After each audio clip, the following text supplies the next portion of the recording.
Get out of this lobby before the cops do it for you." The words hit harder than any siren could. They cracked through the polished calm of the Horizon Grand like glass under pressure.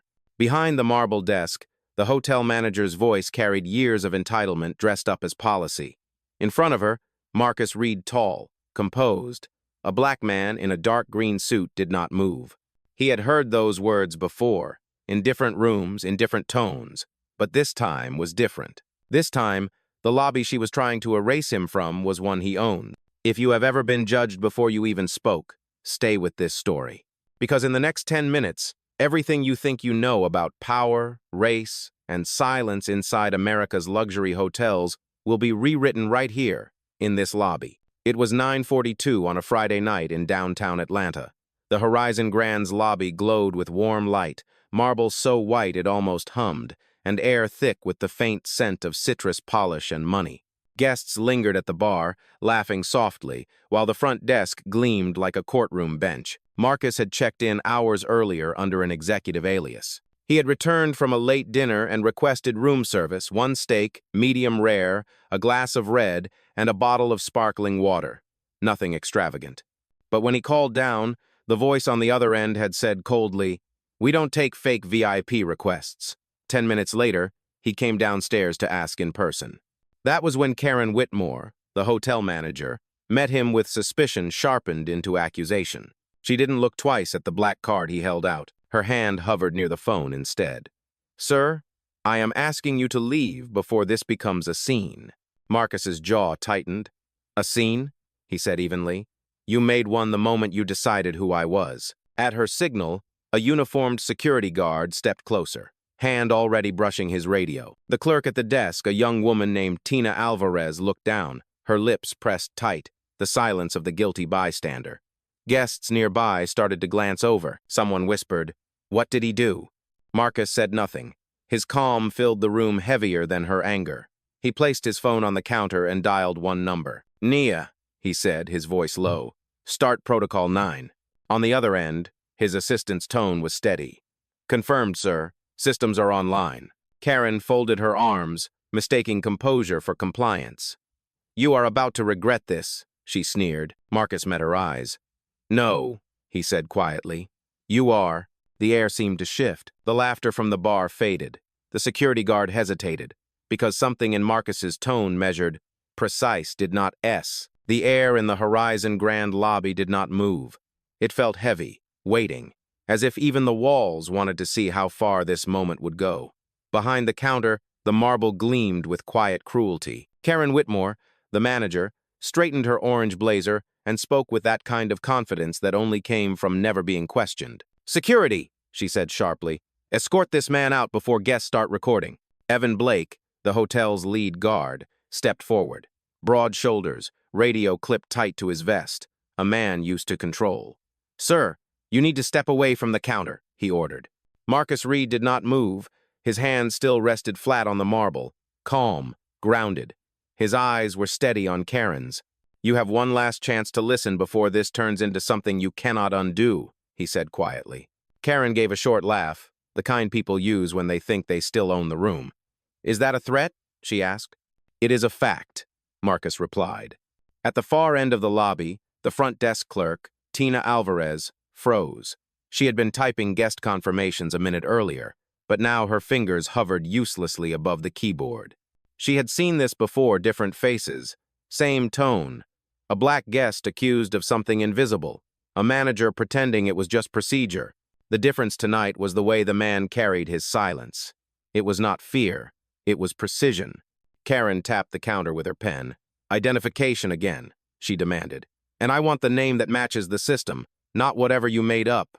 Marcus reached into his suit pocket, pulled out the same black card she had refused to verify, and placed it on the counter without a word. The card was matte, weighty, the kind of metal that caught light like it remembered every fingerprint. Karen did not touch it. "I said valid identification, not a prop." Evan took a step closer. His hand hovered near Marcus's shoulder, not yet touching but close enough to claim dominance. "Do not," Marcus said calmly. Evan blinked. "Excuse me?" "Do not put your hands on me," Marcus said again, voice low but edged with authority. the kind that came from years of commanding boardrooms, not just surviving confrontations. You are making a serious mistake, and the camera above you is recording every second of it. Karen looked up automatically. The security camera glowed red. She hesitated, then scoffed. We can review it later. Right now, you need to leave. Marcus turned slightly, enough for his voice to carry through the lobby. This is how you treat your guests? With threats and disbelief? A man at the bar turned. A woman setting down her cocktail glanced over. The quiet luxury of the hotel began to fracture. Tina swallowed hard and finally spoke. Mrs. Whitmore, I think his reservation is real, she said carefully. I saw a read account flagged VIP earlier. Karen spun toward her. Did I ask for your opinion? Tina flinched. No, ma'am, but... Then stay silent. The words cut through the air like glass. Marcus watched it all without a word, the same way he had once watched a shareholder meeting where his worth was measured by how quiet he could stay. He remembered that night 10 years ago how he had stood in a room full of investors who doubted him until he signed the merger papers that made him their superior. Silence had been his weapon then. It still was now. He looked back at Karen. You have just silenced the only person here who tried to tell you the truth, he said. Karen folded her arms, irritation coloring her face. Enough games. Security, remove him. Evan reached forward again, and this time, his hand brushed Marcus's shoulder. It lasted less than a second, but the entire lobby shifted with that contact. Gasps rose from nearby guests. Someone pulled out a phone. Stop right there, Marcus said, still steady. You just placed your hands on a paying guest without cause. I hope you understand what that means for your employment. Karen exhaled loudly, rolling her eyes. Sir, I am done arguing. You are creating a disturbance. Leave now, or I will call the police myself. Marcus tilted his head slightly. You already did, he said. What? 8 minutes ago, Marcus replied. When you treated a black man asking for dinner as a threat, you made that call in your mind. You just needed your words to catch up. The silence that followed was suffocating. Even Evan stopped moving. Tina stood still, eyes wide, hands trembling near the keyboard. Karen opened her mouth to speak, but before she could, Marcus's phone buzzed on the counter. He picked it up, pressed one button, and held it to his ear. Yes, Nia, he said.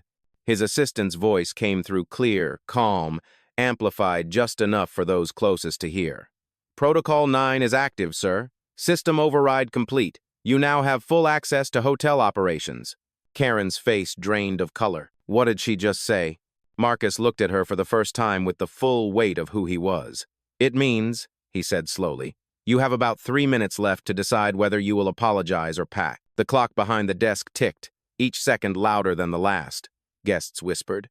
Tina's eyes filled with something between awe and relief. Karen tried to recover her voice. You cannot just walk in here and take control of... Marcus interrupted her quietly. I am not walking in. I am returning home. No one moved. The only sound was the distant hum of the air conditioning and the slow realization settling over the lobby like dust after a storm. Then Marcus spoke once more, clear and final. Run my name, Miss Whitmore. Then decide how you want this night to end. Karen Whitmore did not believe what she had just heard. Her authority was built on habit, on the daily rhythm of giving orders and never being questioned. Yet, the man standing in front of her was not bending under her words. He was shaping the air around them, pulling the entire lobby into his gravity. The quiet music that once filled the room now felt misplaced, trembling behind the tension.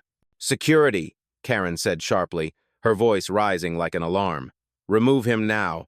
Evan Blake stepped forward again, shoulders wide, radio clipped to his vest. His voice carried the flat certainty of a man who did not think, only enforced. Sir, you need to come with me. Marcus Reed turned his head slowly, meeting Evan's stare. His tone was calm, even, the kind that did not need volume to sound dangerous. On what grounds? Evan's jaw flexed. Disturbing staff, refusing to leave when asked. Marcus nodded slightly, as if the words were an experiment he had already solved. You call standing still a disturbance. That says more about your fear than my behavior. The line landed hard. Guests nearby began whispering. A man at the bar took out his phone, pretending to check messages, but recording instead. A couple near the elevator glanced at each other, unsure if they should step in or stay silent. Karen saw the movement and snapped, Put those phones away. This is private property. Marcus's gaze shifted toward her. "No," he said softly. "It is not. It is public space within a private building, and you just turned it into a courtroom." Karen glared at him, her control slipping. "Do not play lawyer with me." "I am not a lawyer," Marcus replied. "I am the reason this hotel still exists." The silence that followed was sharp enough to hear the hum of the air conditioning. Tina Alvarez, the young clerk, froze mid-breath. She had been staring at the reservation list for several minutes, scrolling back and forth, trying to confirm what her instincts already knew. There it was, room 945, name, Marcus Reed. Status, executive owner access. Her pulse quickened. She looked up. "Mrs. Whitmore," she said quietly. "His name is in the system." Karen did not even turn her head. "That is not possible." "It is right here," Tina said again, louder this time. "Owner account. It says—" Karen's hand slammed down on the counter. "Enough!" The sound echoed across the lobby. Every head turned. Marcus did not flinch. He simply watched her unravel one gesture at a time. "Do you realize how you sound?" Karen said through clenched teeth. "Pretending to own something you clearly do not understand?" Marcus's expression stayed unreadable. "I understand better than you ever will." For a moment, she hesitated. Something in his stillness unsettled her.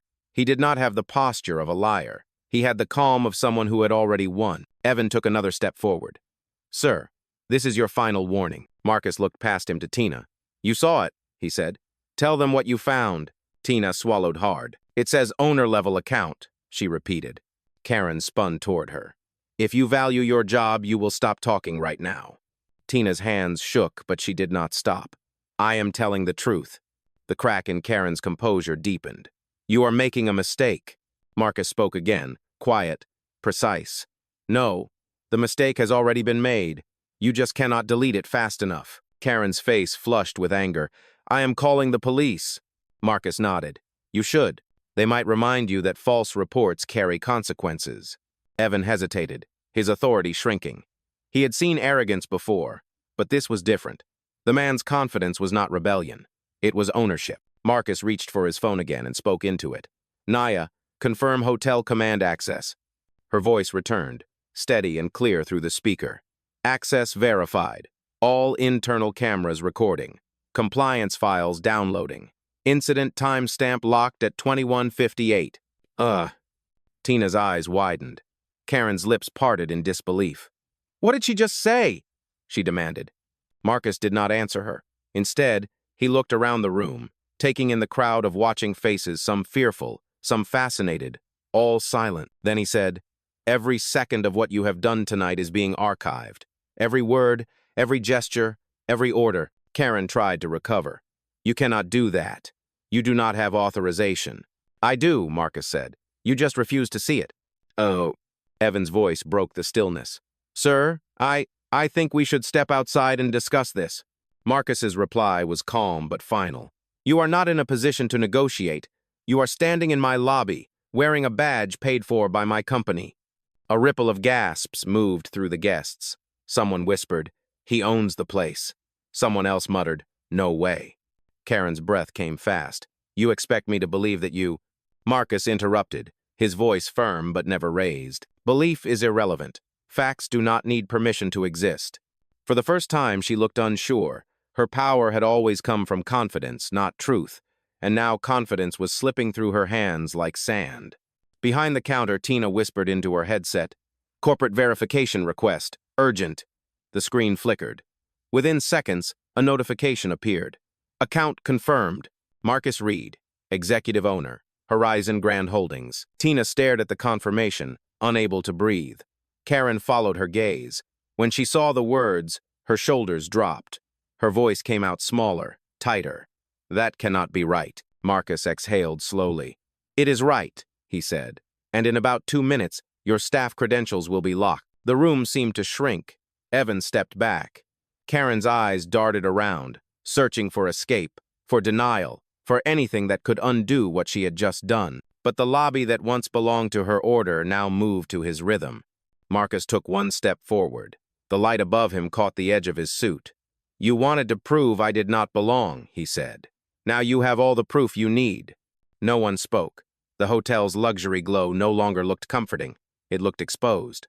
Guests stared, phones recording, history replaying itself through another kind of lens this time, in real time, in the very space built to deny it. The moment the confirmation flashed on the lobby screen, the room seemed to stop breathing. The words executive owner, Marcus Reed, glowed across the monitor like a spotlight on truth. For years, Karen Whitmore had commanded this space with her voice alone, but now even her silence betrayed her. She stared at the screen, pale beneath the orange glow of the chandelier, her certainty collapsing one syllable at a time. Marcus Reed stood still. He did not gloat, did not smirk. His stillness was louder than victory. The security guard, Evan Blake, shifted uncomfortably, his hand slipping away from the radio on his vest. Guests whispered in low disbelief. Somewhere near the bar, a man muttered, "That is the owner?" And another voice replied, "He warned her." Karen finally spoke, though her tone trembled beneath a forced calm. "This has to be a mistake," she said, clinging to denial like it could save her. "You could have hacked that screen. This could be fake." Marcus's gaze did not waver. "Do you think your system bends to strangers? You have worked here for 8 years. You know it does not." Karen's mouth opened, then closed again. Her authority, once absolute, now felt like borrowed air. She turned toward Tina Alvarez, the young clerk who had tried to warn her. "Turn that off," she demanded. Tina's voice was quiet but steady. "I cannot. It is linked to corporate headquarters."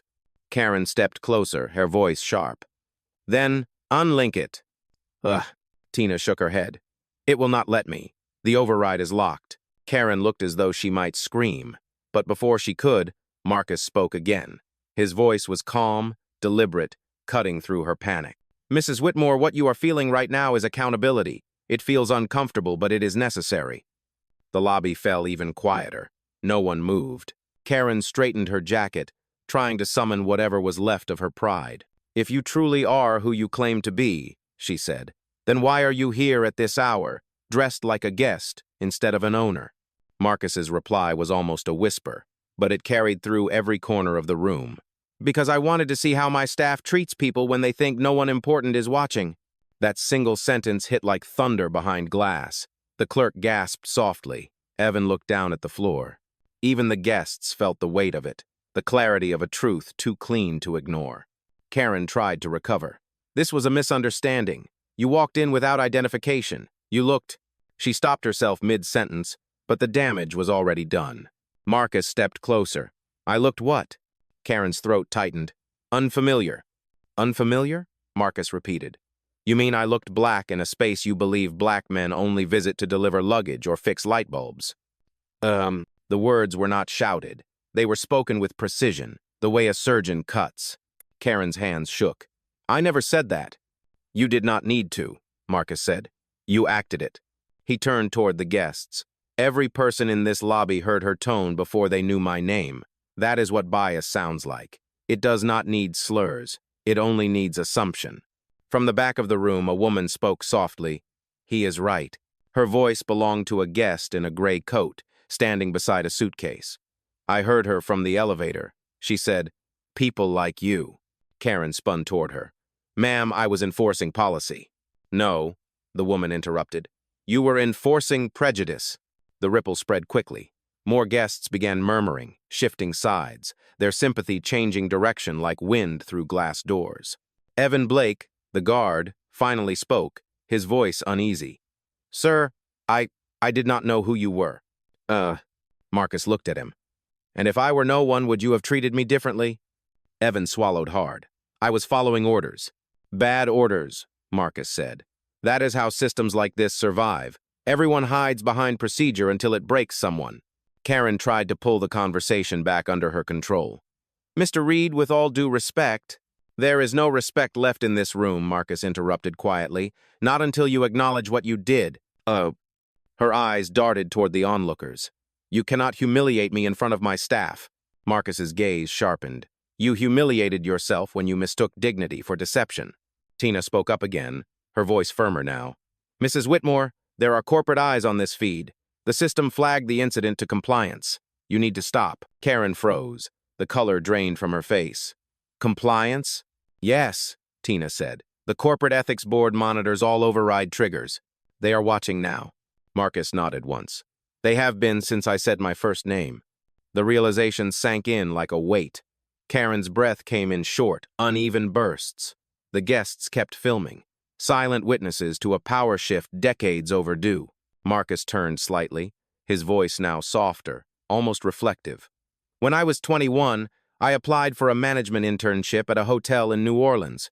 They told me I was not the right image. Tonight, you used the same words in a different tone.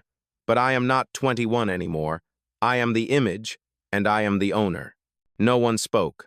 The quiet grew thick, layered with regret, shame, and the fragile hope of correction. Karen's voice cracked. Mr. Reed, please, He raised his hand gently. Do not apologize to me. Apologize to every guest you have ever judged before learning their story. Karen blinked rapidly, eyes glassy but pride still clinging to her posture. You cannot fire me for one mistake. Marcus's tone was steady. You are right. I am not firing you for one mistake. I am firing you for every time you called your prejudice professionalism. Tina looked down at her computer screen. A notification appeared, corporate command authorization active. She looked up at Marcus, waiting for his confirmation. He gave a single nod. Tina pressed the key. The system chimed. Manager access revoked. Karen's ID light blinked red. Her voice trembled. What have you done? Marcus looked at her with calm that could melt marble. I have done exactly what you would have done to me if I had believed your lie. He turned slightly toward the guests. Ladies and gentlemen, your rooms are on the house tonight. Consider it a refund for the show you never asked to witness. The lobby exhaled as if released from a long hold. Karen stood motionless, badge deactivated, authority stripped, and for the first time in years, the Horizon Grand felt honest, uncomfortable, exposed, but honest. Marcus looked around once more, then said quietly, Now maybe this place can start living up to its name. Karen Whitmore stood frozen in place, her orange blazer suddenly too bright under the heavy hotel lights. The lobby had fallen into an uncanny silence, the kind that comes after a truth detonates. The guests, once whispering, now simply watched, phones lowered but eyes fixed. The marble floor reflected everything. Karen's trembling hands, Tina's uneasy breath, and the calm, unshakable posture of Marcus Reed. Marcus looked at her, his tone controlled and deliberate. It takes years to build a reputation for excellence, he said, and one act of arrogance to destroy it. Karen's lips parted, but nothing came out. Her badge on the desk still flashed red, a silent declaration that her authority had been revoked. She turned toward the clerk. Tina, fix this, she ordered, voice quivering. Tina shook her head gently. I cannot. The system is locked.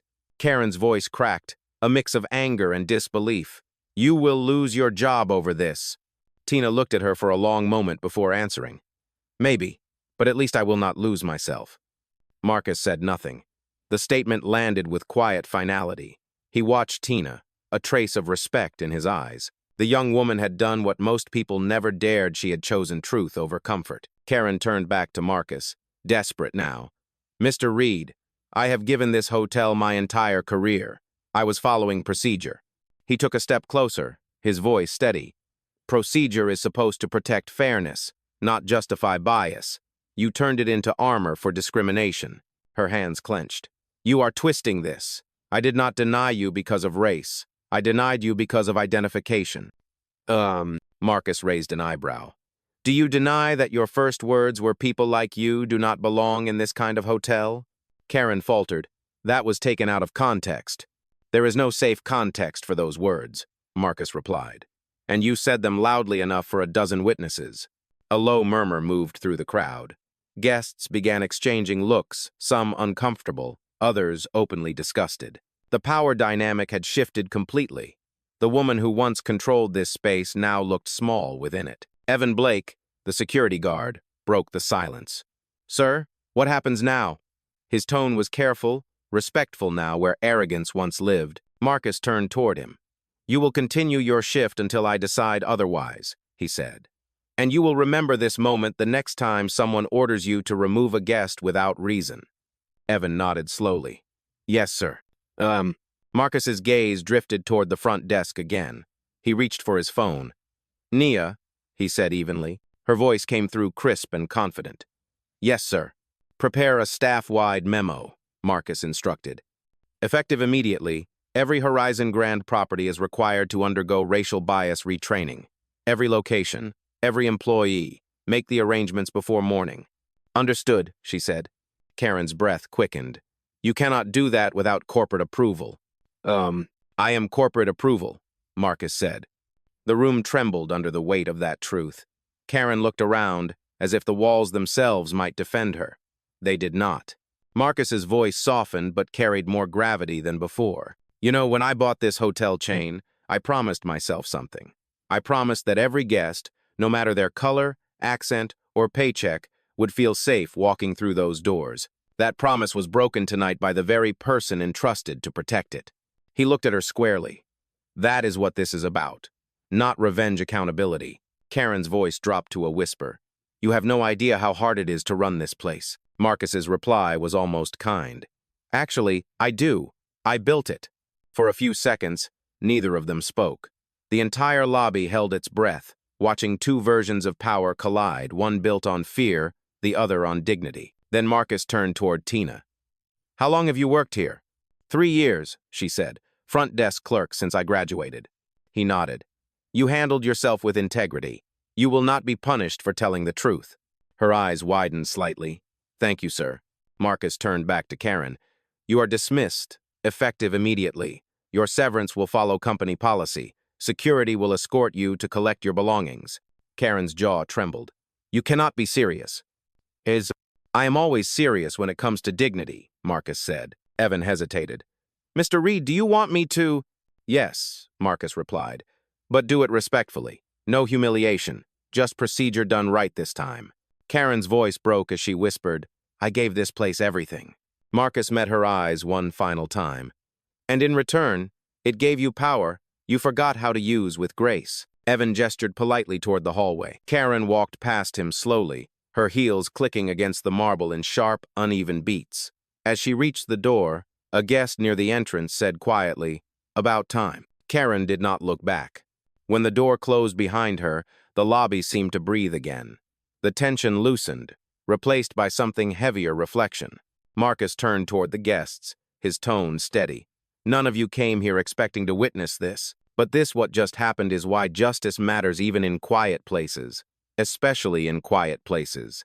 He paused, scanning the room. Discrimination does not always shout. Sometimes it smiles, sometimes it wears a name tag, sometimes it hides behind policy, but it always leaves a scar. Tonight, we stopped pretending not to see it. Tina stood a little straighter behind the counter. The guests slowly began to clap, not loud, not performative, just honest, subdued applause. It filled the space like a kind of healing. Marcus inclined his head slightly. Good night, everyone. Thank you for your patience. As he turned to leave, the lights above him softened. The marble no longer reflected conflict, only clarity. Outside, through the glass doors, the city of Atlanta glittered under the streetlights, cold, bright, and awake. Marcus stepped out into the night with quiet certainty. He had not raised his voice once. He had not needed to. His calm had done what shouting never could. The night outside the Horizon Grand was silent except for the low hum of passing traffic.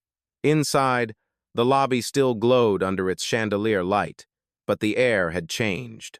What had once been tension was now reflection, thick and heavy. Marcus Reed stood at the glass doors for a long moment before turning back to the front desk. He could not leave. Not yet. Justice had been delivered, but something inside him told him the work was not finished. He walked back across the marble floor, slow and measured. Every footstep echoed like punctuation. The guests who had witnessed the confrontation shifted aside, clearing a quiet path. Marcus did not need their applause. He needed their understanding. Tina Alvarez stood behind the counter, still processing everything that had happened. The glow from her monitor reflected in her eyes. When Marcus approached, she straightened her posture. Sir, she said, her voice cautious but sincere, I want to thank you for standing up the way you did. People like me, we see things like that happen all the time and we stay quiet because we are scared. Marcus nodded. You should not have to be brave just to be decent, he said. That is the problem. Good people get trained to stay silent while bad policy does the talking, she swallowed. Will they really make us all go through bias retraining? Yes, Marcus said. And it will not be a lecture about tolerance. It will be about empathy, accountability, and the cost of assumption. A man from the bar stepped closer. He was middle-aged, dressed in a navy suit, eyes filled with the kind of embarrassment that comes after reflection. "Mr. Reed," he began, "I was one of the people who thought you were causing a scene earlier. I just wanted to say I am sorry." Marcus turned to him. "You do not owe me an apology," he said. "But you do owe yourself an honest question. Why did you believe her first?" The man hesitated. "Because she sounded sure of herself." "Confidence is not truth," Marcus said quietly. "That is one of the oldest tricks of power. People trust the loudest voice in the room instead of the right one." The man nodded, visibly humbled. "You are right. I will remember that." Marcus gave a small nod in return. He did not need to lecture. His calm did the teaching. The elevator chimed softly. Two employees stepped out, both wearing uniforms marked housekeeping. They stopped when they saw Marcus and whispered to each other before one of them, a middle-aged woman with warm brown skin, spoke up. "Excuse me, sir. Is it true you are the owner?" Marcus smiled faintly. "It is true." Her expression softened into relief. "Then maybe things will finally change around here." He studied her face. "Tell me your name." "Angela," she said. "Angela Morris." How long have you worked here, Angela?" 17 years, she answered. "I have seen 3 general managers come and go. Every one of them said they were about fairness. But fairness stopped at the front desk." Marcus's expression turned thoughtful. "Not anymore." Angela's eyes glistened. "Thank you, sir." Behind her, the younger housekeeper nodded quickly. "We just want to do our jobs and be treated like people. That is all." Marcus placed a hand lightly on the counter. "You deserve that. Every person who walks into this building deserves that, whether they clean it, manage it, or own it." The words hung in the air like an oath. Tina looked down at her monitor, then back at him. "Corporate compliance just sent an internal memo," she said. "They want a full written report from me, from security, and from every witness who was here tonight." Marcus nodded. "Good. It is time for people to start putting truth on record, not just gossip." He turned his attention toward Evan Blake, who still lingered near the entrance. The guard looked uneasy, his posture rigid but his eyes uncertain. "Evan," Marcus said. "Yes, sir." "You followed orders tonight that could have ended someone's career or worse, someone's dignity," Marcus said. "Why did you hesitate when I told you not to touch me?" Evan looked down. "Because of how you said it. You did not sound afraid. You sounded like someone who already knew what would happen next." "And," Marcus studied him, "that feeling you had the moment you realized you might be wrong is the beginning of integrity. Hold on to it. That is how change starts." Evan nodded slowly. "Yes, sir, I will." Marcus glanced at his watch. It was 11:32. The hotel's night rhythm was returning guests checking in late, phones ringing again, room keys being issued. Life had resumed, but it would not return to what it was before. He looked around one last time, letting the silence settle. Then he said quietly, almost to himself, "Places like this are mirrors. They show what people really believe when they think no one important is watching." Tina heard him and whispered, "Then tonight." The mirror cracked. Marcus smiled faintly.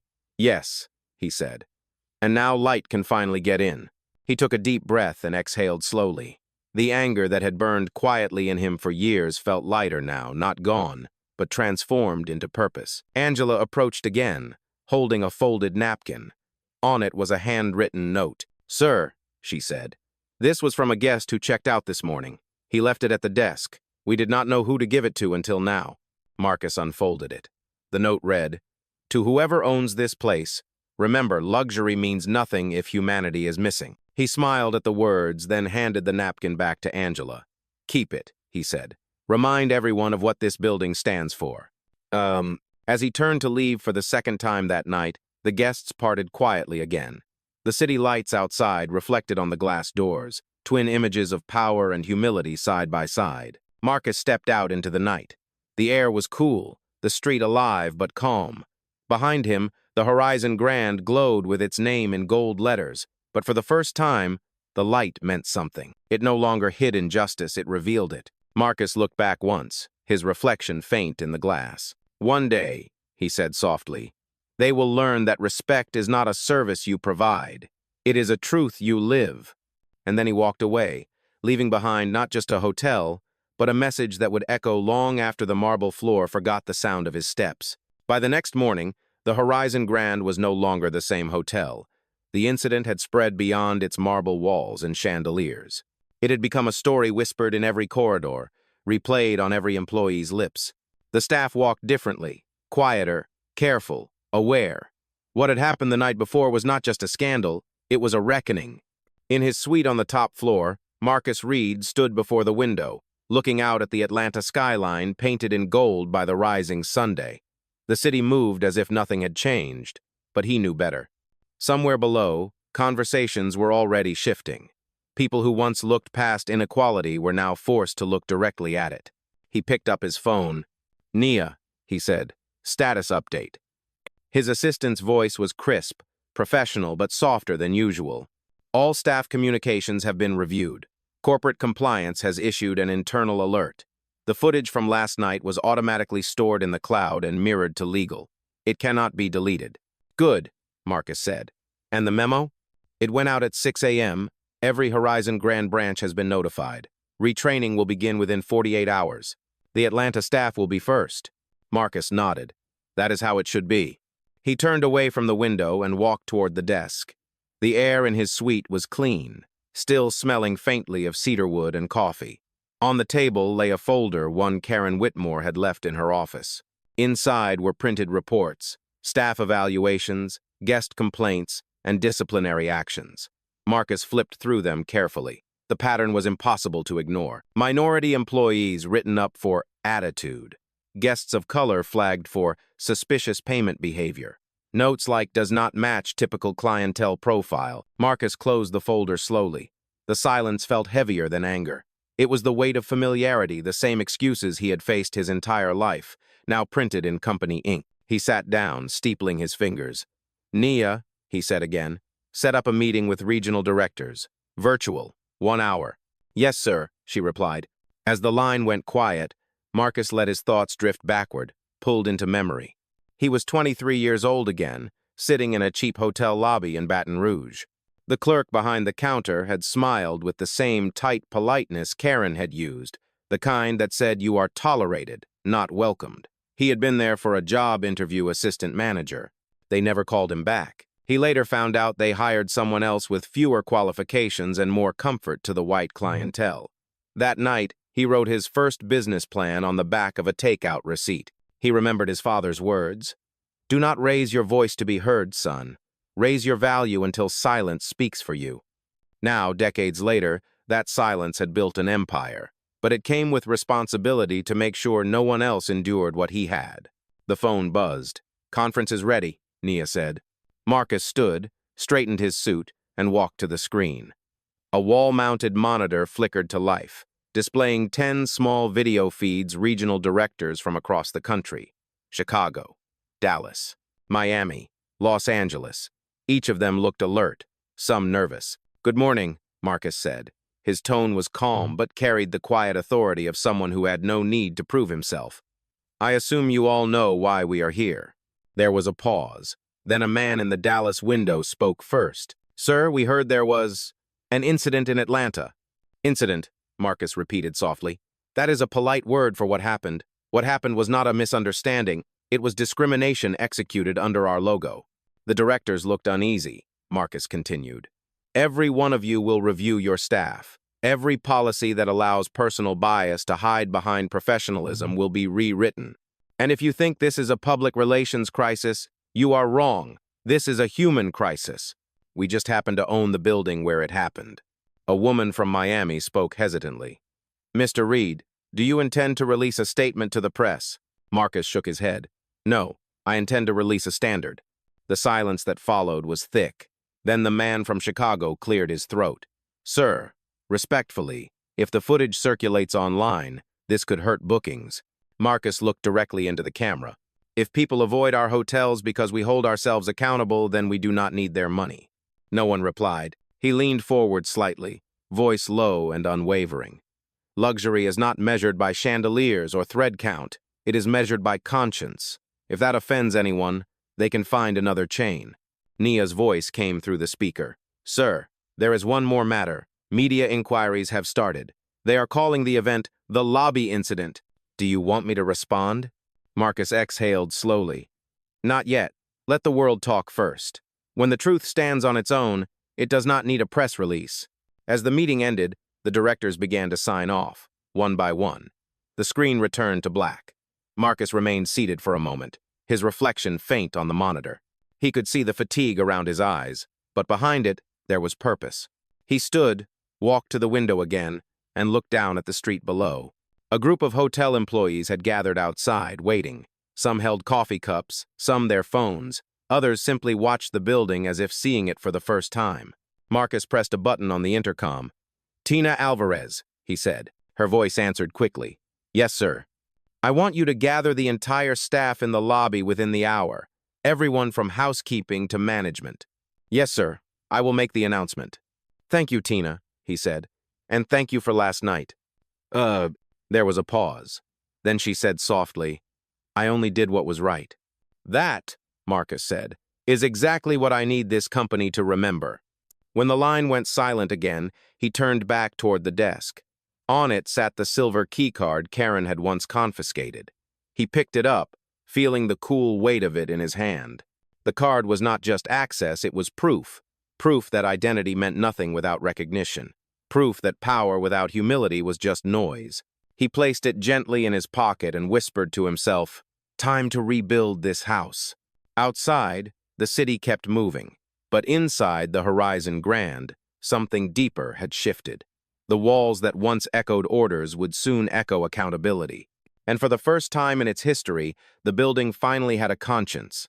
An hour later, the staff of the Horizon Grand began to gather in the lobby. The morning light streamed through the tall glass windows, slicing across the marble floor like stripes of gold. The air smelled faintly of brewed coffee and polished stone. Conversations were low, cautious. People moved slower than usual, eyes darting between one another as if measuring who would speak first. By 8:30, the entire team stood assembled: front desk clerks, bellhops, housekeepers, kitchen staff, engineers, and even 2 assistant managers from the upper offices. At the far end of the room, near the grand staircase, stood Marcus Reed. He wore no tie, no boardroom armor, just a dark blazer over a white shirt, sleeves rolled slightly above his wrists. He looked calm, but there was a gravity to him, a stillness that pulled every gaze toward it. Tina Alvarez stood among the crowd, holding a clipboard she did not need. Her pulse was steady now, but she still felt the weight of what had happened the night before. Beside her stood Angela from housekeeping, hands clasped, shoulders straight. The staff whispered, uncertain whether they were here for discipline, praise, or something else entirely. When Marcus finally spoke, his voice carried through the lobby without effort. "Thank you for coming," he said.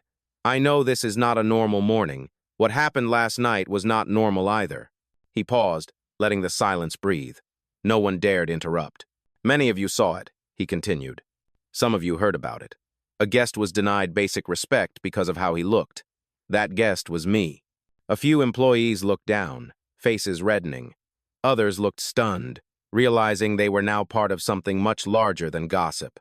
"I came here without my title," Marcus said, "because I wanted to understand the culture we built, the truth beneath the slogans. And what I found was not a bad staff. What I found was a good staff trapped in bad habits." He began to walk slowly across the lobby, his footsteps echoing softly. "Bias does not always scream. It whispers through policy, through tone, through the way we decide who looks important enough to listen to. Some of you were silent last night, not because you agreed, but because you were afraid. I do not blame you for that. Fear has been the invisible manager in this building for too long." He stopped near the front desk, the same counter where the confrontation had taken place. His hand rested on the marble. "But that era ends today." A quiet ripple moved through the staff. Marcus continued. "Starting now, the Horizon Grand will operate under one principle: dignity before hierarchy. No one here will be treated as disposable again. Not the guest, not the cleaner, not the clerk. We will not tolerate racism disguised as procedure or arrogance disguised as authority." Evan Blake, the security guard, stood near the back of the room. He looked uneasy, shifting his weight from one foot to the other. Marcus's eyes found him. "Evan," Marcus said evenly, "I want you to know that you are still employed here." Evan blinked, surprised. "Yes, sir, thank you. But understand," Marcus continued, Your uniform represents protection, not permission. You protect people, not power. You step in only when safety is threatened, not when dignity is inconvenient. Evan nodded. I understand. Marcus turned his attention back to the rest of the staff. Each of you will receive an invitation to a mandatory retraining session. Not a lecture, not a slideshow, a conversation. You will speak. You will listen. You will confront the moments you stayed quiet when you should have spoken. Because silence, in the face of injustice, is participation. Angela raised her hand timidly. Sir, will we be allowed to share our own experiences too? Marcus looked at her. Not only allowed, he said, but expected. You cannot fix what you refuse to name. The words carried across the room, settling in the space between them. Several employees nodded slowly, their expressions thoughtful. Tina stepped forward slightly. Mr. Reed, she said, may I ask something? Of course, he replied. Last night, when you called your assistant, when you said, activate Protocol 9, what is that? Marcus smiled faintly. It is not as mysterious as it sounds, he said. Protocol 9 is a system I designed for every property we own. It allows the owner to see the truth of their own company in real time. Cameras, logs, employee conduct reports. It is not about surveillance, it is about accountability. The room was silent for a moment, the staff exchanging glances of surprise. He added, I never meant to use it here, but sometimes the truth knocks louder than you expect. Angela whispered softly, and now we all heard it. Marcus nodded once. Yes, now you have. And that is the gift inside this chaos. You can start again. He looked around the room, scanning every face. If you walked away from last night thinking it was just a story about a black CEO embarrassing a manager, then you missed the point. It was about exposing how easily decency can vanish when no one is watching. One of the assistant managers, a young man named David, spoke up. Sir, people online are already posting about what happened. Some guests recorded parts of it. There are clips on social media. Marcus met his gaze. Let them post it, he said calmly. The world should see what accountability looks like. If a story like this makes us uncomfortable, that is a sign we needed to hear it. Tina exhaled softly, the tension in her shoulders finally easing. Marcus looked around one last time. From today forward, he said, the Horizon Grand is not just a hotel, it is a statement. We will serve everyone, see everyone, and respect everyone. And if anyone here finds that promise too heavy to carry, there are doors that open both ways. No one moved. Then Angela spoke quietly. Sir, we will carry it. Marcus gave a slow nod. Then we will rebuild this place together. He stepped back, allowing his words to linger in the room. The staff began to applaud, not loud or forced, but steady and real. Even Evan clapped, head slightly bowed. As the applause faded, Marcus glanced at the security camera in the corner. The red light blinked softly. For the first time, it did not feel like an eye of judgment. It felt like a witness, one that finally saw the truth worth recording. The meeting ended, and people began to disperse. But something unspoken hung in the air, a shared understanding that they were standing at the beginning of something rare. The kind of change that does not start with policy, but with people who decide they are done pretending not to see. Marcus stood alone in the lobby after everyone left, the quiet settling around him again. He looked at the reflection of the hotel's name on the polished floor and whispered, now let us make it mean something. The sun had climbed higher by the time the staff dispersed. The marble lobby of the Horizon Grand returned to its quiet rhythm, but it no longer sounded the same. The footsteps were softer, the voices lower, as if everyone was walking through a sacred space that had just been cleansed. For the first time in years, the hotel felt awake. Marcus Reed remained alone near the staircase, watching the light spill through the tall windows. The city outside hummed with life, but his focus stayed inward. He knew the storm was far from over. The hotel could heal, but the world outside still carried the same disease bias, disguised as policy, dressed in civility. His phone vibrated. He looked at the screen. Nia Cole. He answered. Sir, she began. The video from last night is spreading. Someone uploaded the full footage to multiple platforms.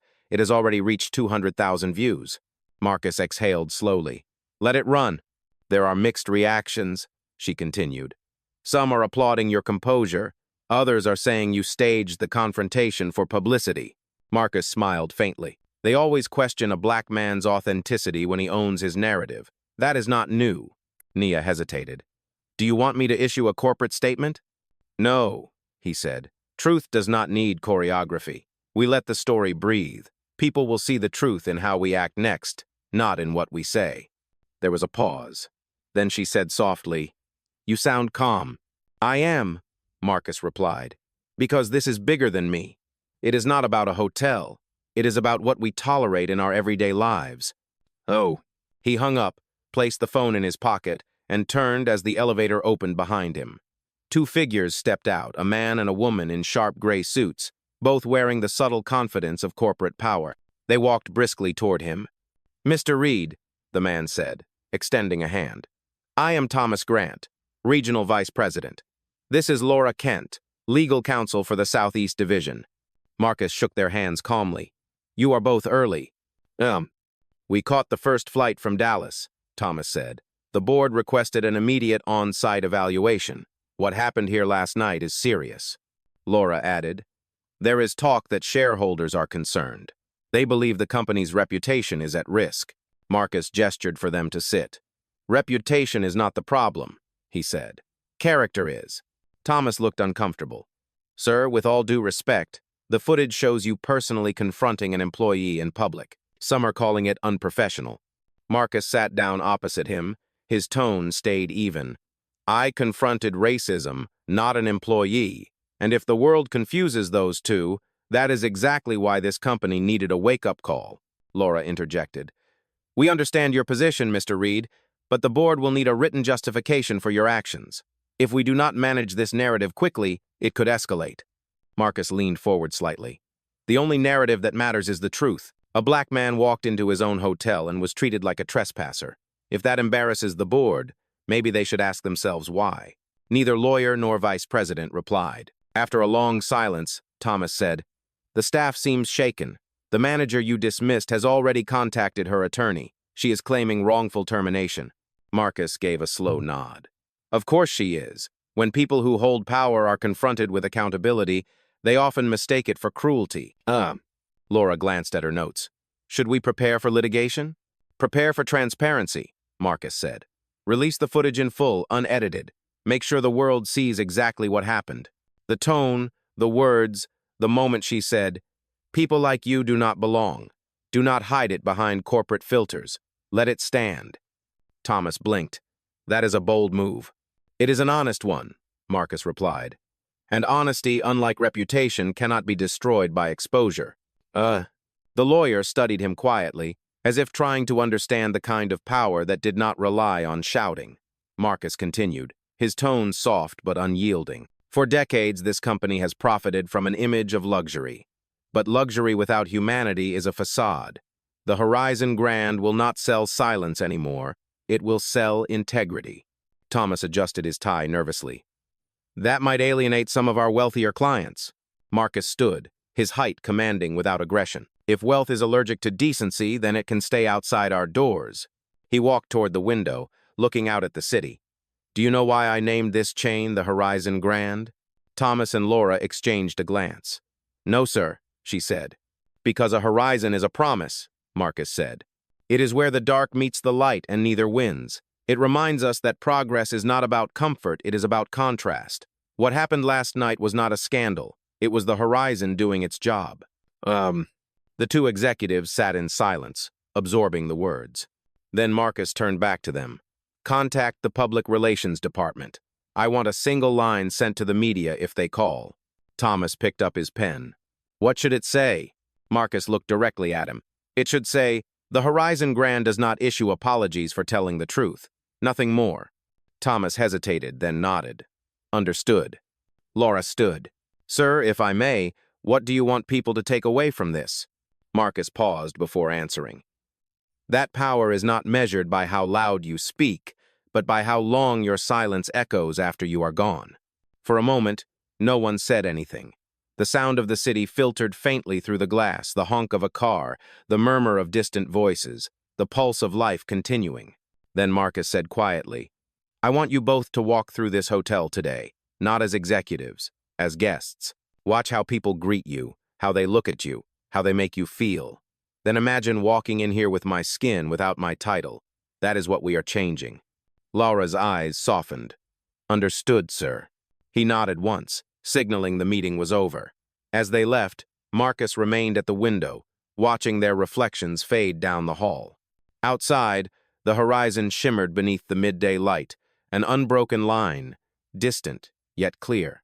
Marcus placed his hand against the glass and whispered, "They wanted a crisis. I gave them a mirror." And in that reflection, the Horizon Grand began its real transformation not from scandal, but from awareness. Because every system built on blindness eventually meets someone who refuses not to see. By noon, the air around the Horizon Grand felt charged. The story had broken wide open. News anchors, online commentators, and social media users were all talking about the same thing: the hotel where the owner was denied service in his own building. Some called it poetic justice. Others called it chaos. But everyone was watching. Inside his office suite, Marcus Reed scrolled through the headlines without expression. He had lived through worse storms. His phone rang every few minutes. Reporters, investors, activists, and even old acquaintances who suddenly wanted to show support. He answered none of them. Instead, he watched how quickly the world shifted from ignorance to outrage, from silence to sudden awareness. At 12:15, Nia Cole appeared at the door. She was dressed in her usual slate-gray suit, tablet in hand, voice calm but urgent. "Sir," she said, "the footage has surpassed 1 million views. 3 networks are requesting statements. Also, the National Association for Workplace Equity just contacted us. They want to feature the Horizon Grand in a panel on racial accountability." Marcus leaned back in his chair. "Interesting. It took one night of honesty to do what 10 years of diversity conferences could not." Nia smiled faintly. "People listen when truth looks expensive." He looked up at her. "Then let us make integrity fashionable." Nia hesitated before continuing. "There is something else. Karen Whitmore's attorney released a public statement an hour ago. She claims you humiliated her intentionally, that the video was edited to make her look guilty." Marcus's jaw tightened slightly. "Of course she did. She also claims discrimination works both ways, that she was targeted because she is a woman in leadership." Marcus's eyes narrowed, but his voice stayed level. "When accountability feels like persecution, it means someone has never met a consequence before." Nia nodded. "Would you like me to prepare a response?" Marcus shook his head. "No, we will not argue with lies. We will prove the truth through transparency." He stood and walked to the window. Outside, a small crowd of journalists had gathered near the main entrance, their cameras glinting like restless eyes. Security had cordoned off the area, but the scene below looked almost cinematic, a real-life morality play unfolding on polished glass. "Do we know how the staff is holding up?" Marcus asked. Nia checked her tablet. "Most are handling it well. Some are nervous, but they understand what this means." Angela Morris has been leading small discussions with her housekeeping team. Evan Blake personally apologized to several employees this morning. And Tina, Marcus turned. "Tina?" "She has been helping the front desk manage the incoming calls. Guests keep booking rooms, not canceling. They are saying they want to support the change." A small smile touched Marcus's lips. "Good. That means the message is working without us forcing it." Nia scrolled again. "One more thing. The Atlanta Tribune wants to do a sit-down interview. They said they want to understand the man behind the calm. Should I decline?" Marcus looked thoughtful. "No, let them come, but only on one condition: they do not send a reporter. They send a listener." Nia's eyebrows lifted slightly. "A listener?" "Yes," he said. "Someone who does not want to headline a story but to understand it. There is a difference." "I will make the request," she said. He turned back toward his desk. "And Nia, make sure Karen's severance check is processed. I want her paid exactly what she is owed. Not a cent less, not a cent more." Nia looked surprised. "After everything she said?" Marcus nodded. "We do not teach integrity by withholding it. We teach it by example." Nia studied him for a long moment, then smiled faintly. "That is why they cannot cancel you, sir. You do not play their game." He gave a half smile. "I do not play any game I did not design." "Is our role." She left quietly, and the door closed behind her. Marcus sat down again, letting the quiet stretch. On his desk lay the printed letter from corporate legal, an official summary of the previous night's events. He read each line carefully. Every detail was factual, professional, sterile. It recorded what had happened, but not why it mattered. He picked up a pen and began to write a note at the bottom. To all department heads, from this day forward, our performance reviews will measure humanity as much as efficiency. A company that ignores empathy cannot call itself successful. He signed his name beneath it. Just then his phone buzzed again. It was a message from an unknown number. You do not deserve that hotel. You are ruining it with politics. Marcus read it once, then deleted it. He had spent a lifetime ignoring voices that mistook progress for provocation. The next message arrived seconds later from another number. Thank you for standing up for people like us. You made me believe I belong again. He paused, reading it twice, then set the phone down gently. The world would always speak in two voices, resentment and gratitude.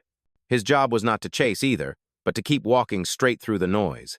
At 1 o'clock sharp, the intercom buzzed. Mr. Reed, Tina's voice said, there is someone here asking to see you. She says she is a guest who checked in this morning. Marcus frowned slightly.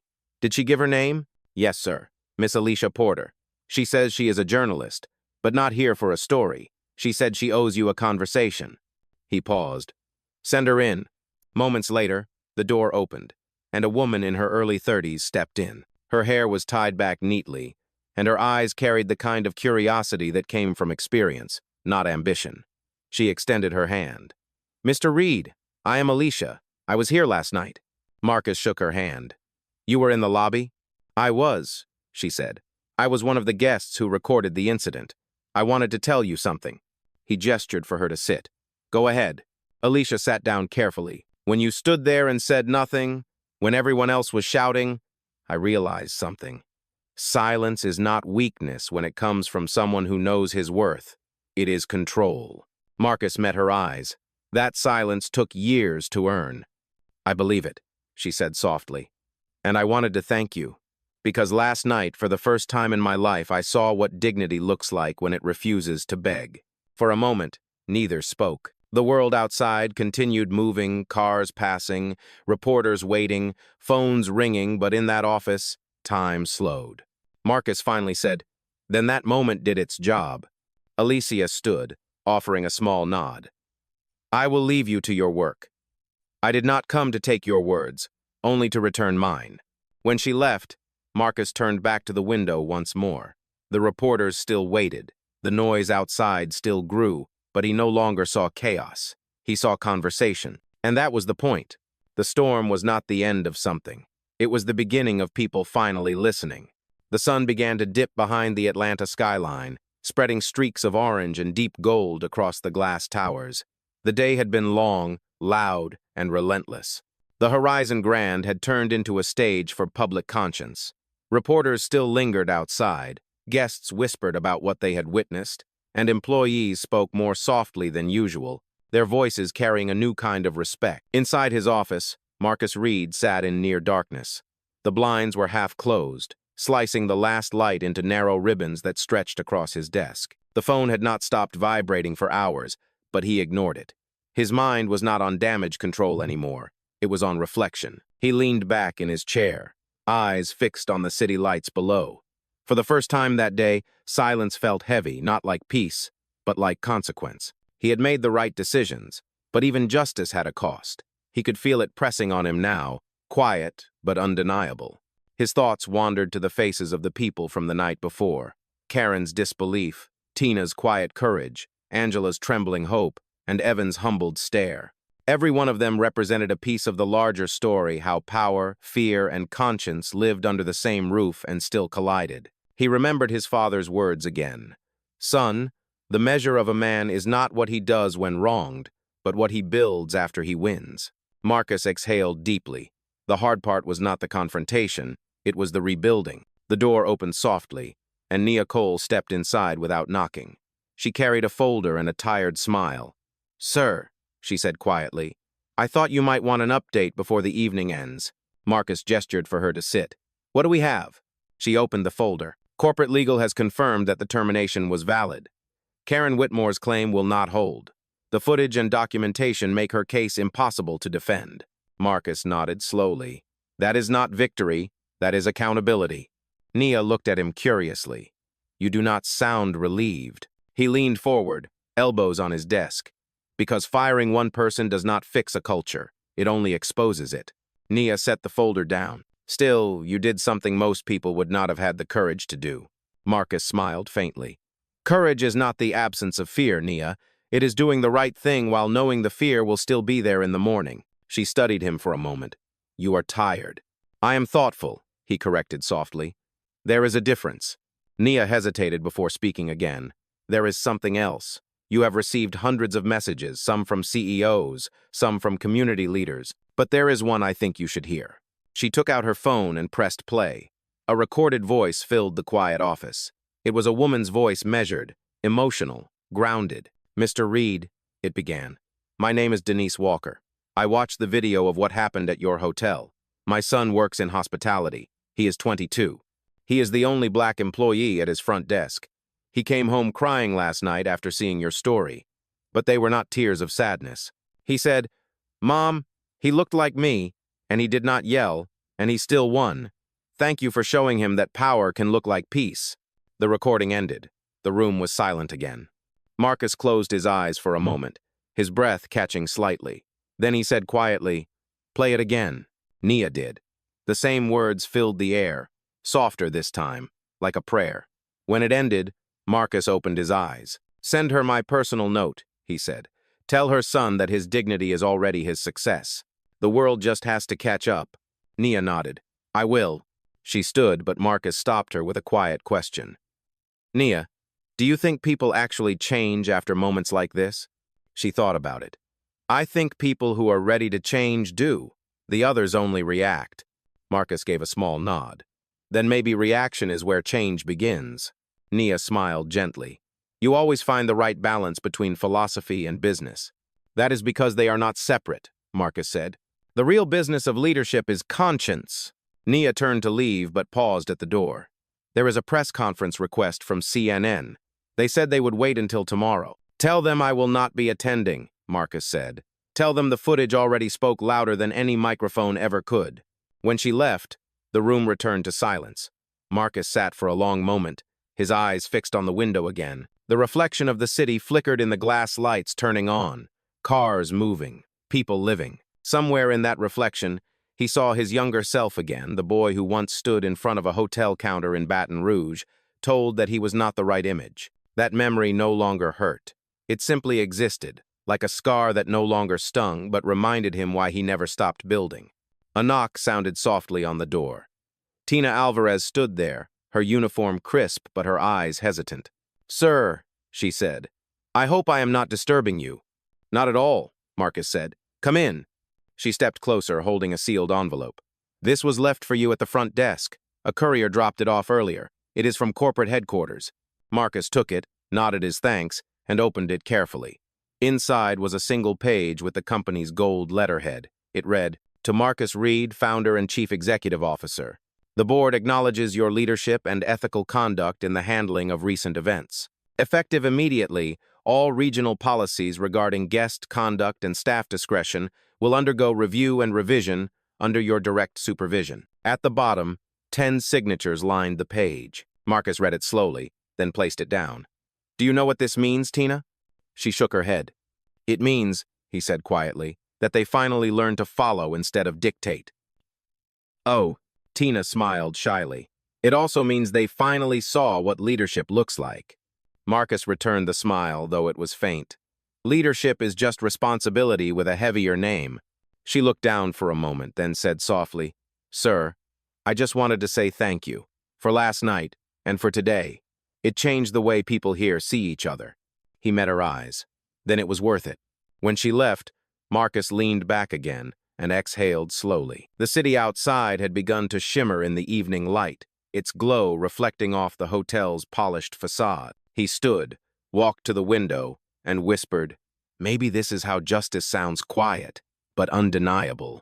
Below, in the lobby, staff members were laughing softly, cleaning the counters, answering calls, and greeting new guests.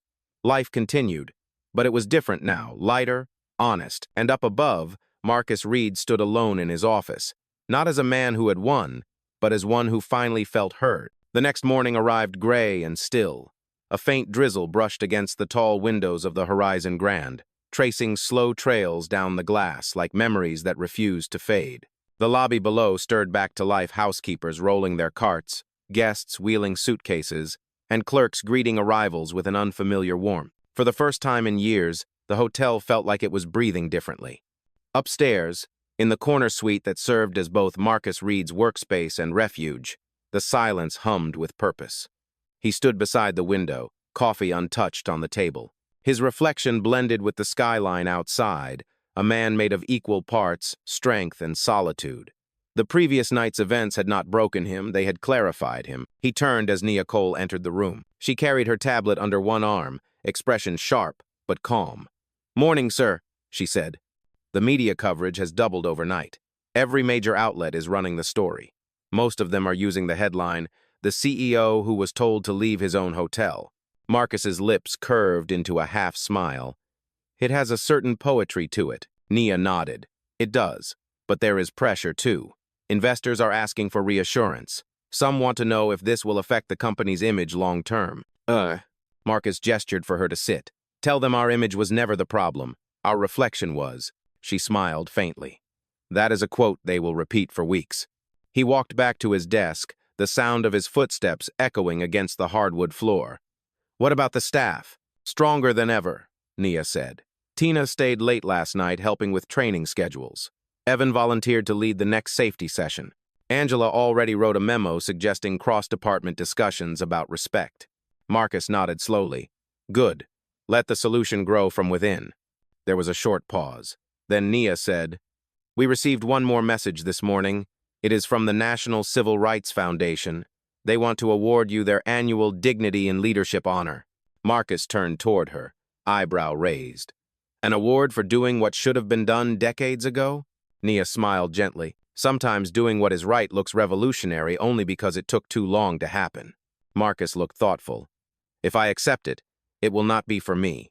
It will be for the people who never got the chance to walk back into the room after being told to leave." Nia set the tablet down. "They are offering to hold the ceremony right here in Atlanta.